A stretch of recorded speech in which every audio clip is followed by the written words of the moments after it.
Hello, ഞാൻ doctor സഹവർഷം. വേനൽക്കാലം വരാനിരിക്കുകയാണ്. നമ്മളൊക്കെ കുട്ടികളെ സ്കൂളിൽ വിടുന്ന ആൾക്കാരാണ്. അപ്പൊ ഇനി നമ്മൾ നോക്കേണ്ടത് ഈ പകർച്ചവ്യാധികള് നന്നായിട്ട് ഉണ്ടാവുന്ന ഒരു സമയമാണിത്. അപ്പൊ എന്തൊക്കെ പകർച്ചവ്യാധികളാണ് ഉണ്ടാവുക? ഒന്നാമതായി ഈ വയറിളക്ക രോഗങ്ങൾ, ടൈഫോയിഡ്, കോളറ അതുപോലത്തെ. പിന്നെ കൊതുകുകൾ കൂടുമ്പോൾ ഡെങ്കിപ്പനി കേസുകൾ റിപ്പോർട്ട് ചെയ്യും. പിന്നെ ഇപ്പോൾ നിങ്ങൾ ന്യൂസിൽ കേട്ടിട്ടുണ്ടാവും, ചിക്കൻ ബോക്സ് വല്ലാതെ പടരുന്നുണ്ട്. അതിന് മുന്നേ ഇപ്പോഴും ഹെപ്പറ്റൈറ്റിസ്, മഞ്ഞപ്പിത്തം പടരുന്നുണ്ട്. ശുദ്ധമല്ലാത്ത ജലത്തിലൂടെയും ആഹാരത്തിലൂടെയൊക്കെയാണ് മഞ്ഞപ്പിത്തം പടരുന്നത്.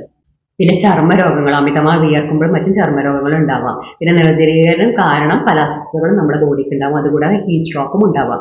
അപ്പോൾ പ്രത്യേകം നമ്മൾ ശ്രദ്ധിക്കേണ്ടത് നന്നായിട്ട് വെള്ളം കുടിക്കുക. പിന്നെ തിളപ്പിച്ചാറിയ വെള്ളം തന്നെ കുടിക്കുക. പിന്നെ പുറത്തൊക്കെ പോകുമ്പോൾ ഈ ജ്യൂസും ഡ്രിങ്ക്സ്, കൂൾ ഡ്രിങ്ക്സ് ഒക്കെ അവോയ്ഡ് ചെയ്യുക. അതൊക്കെ ഏത് വെള്ളത്തോണ്ട് അവരുണ്ടാക്കുന്നത് നമുക്ക് അറിയില്ല. അപ്പോൾ കുടിക്കണം എന്നുണ്ടെങ്കിൽ ഹോട്ട് ആയിട്ടുള്ള എന്തെങ്കിലും, തിളപ്പിക്കുന്ന രീതിയിലുള്ള എന്തെങ്കിലും പാനീയങ്ങൾ മാത്രം കുട്ടികൾക്ക് വാങ്ങിച്ചു കൊടുക്കുക. പിന്നെ ചൂട് നമ്മുടെ ഒരു അറ്റ്മോസ്ഫിയർ കൂടുമ്പോൾ നമ്മൾ ഫുഡ് ഉണ്ടാക്കുന്നിട്ട് അത് നന്നായിട്ട് കീപ്പ് ചെയ്യാൻ നമ്മൾ നോക്കണം. കാരണം നമ്മൾ രാവിലെ ഉണ്ടാക്കി വെച്ച ഭക്ഷണം ഈ ഒരു തണുപ്പുള്ള സമയത്ത് വൈകുന്നേരം ആയാലും ചിലപ്പോൾ കേട് വരണമെന്നില്ല. പക്ഷേ നന്നായിട്ട് ഹീറ്റ് ഉണ്ടാകുമ്പോൾ, ചൂടുണ്ടാകുമ്പോൾ ഇത് പെട്ടെന്ന് സ്പോയിൽ ആവും. അപ്പോൾ ഫുഡ് പോയ്സണിങ് ഉണ്ടാവാനുള്ള സാധ്യത അവിടെ കൂടുന്നുണ്ട്. അപ്പോൾ പ്രത്യേകം അങ്ങനത്തെ കാര്യങ്ങൾ ശ്രദ്ധിക്കുക. ഫുഡ് ഉണ്ടാക്കി നമുക്ക് ഒന്നെങ്കിൽ അപ്പോഴേക്കുള്ള ഫുഡ് മാത്രം ഉണ്ടാക്കുക, അല്ലെങ്കിൽ നമുക്ക് യൂസ് ചെയ്യണമെന്നുണ്ടെങ്കിൽ അത് റെഫ്രിജറേറ്റ് ചെയ്യുക. വ്യക്തി ശുചിത്വം പാലിക്കുക.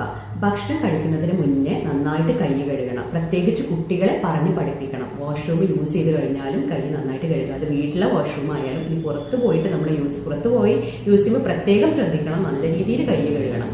പിന്നെ കുട്ടികൾ സ്കൂൾ വിട്ട് വന്നാൽ നന്നായിട്ട് കയ്യും കാലൊക്കെ കഴുകി കൊടുക്കുക, ഡ്രസ്സ് മാറ്റി കൊടുത്ത് അവരെ ക്ലീൻ ചെയ്യുക.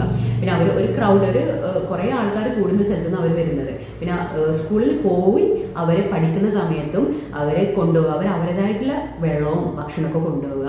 ആ വെള്ളം ഒരിക്കലും മറ്റു കുട്ടികളുമായിട്ട് ഷെയർ ചെയ്യാതിരിക്കാൻ ശ്രദ്ധിക്കുക. ഇവരെ ഫുഡും വെള്ളവും മറ്റു കുട്ടികൾക്കും ഇവർക്കും കൊടുക്കാതിരിക്കാൻ പ്രത്യേകം അവരെ പറഞ്ഞ് മനസ്സിലാക്കണം. പിന്നെ കൊതുക് നശീകരണം. നമ്മുടെ പരിസരത്തും നമ്മളെ ഈ പറമ്പിലൊക്കെ ആയിട്ട് കൊതുകുകൾ, കുറഞ്ഞുള്ള വെള്ളത്തിൽ തന്നെ കൊതുകുകൾ മുട്ടയിട്ട് പല അസുഖങ്ങളും, നേരത്തെ പറഞ്ഞ പോലെ ഡെങ്കിപ്പനി, അങ്ങനത്തെ പല അസുഖങ്ങളും ഉണ്ടാവാം, മലേറിയ. അതുപോലത്തെ അവോയ്ഡ് ചെയ്യാൻ വേണ്ടിയിട്ട് നമ്മൾ അങ്ങനെയുള്ള വെള്ളമൊക്കെ നമ്മൾ ഒഴിവാക്കി കളയുക. അപ്പോൾ പരിസരം നന്നായിട്ട് വൃത്തിയാക്കുക.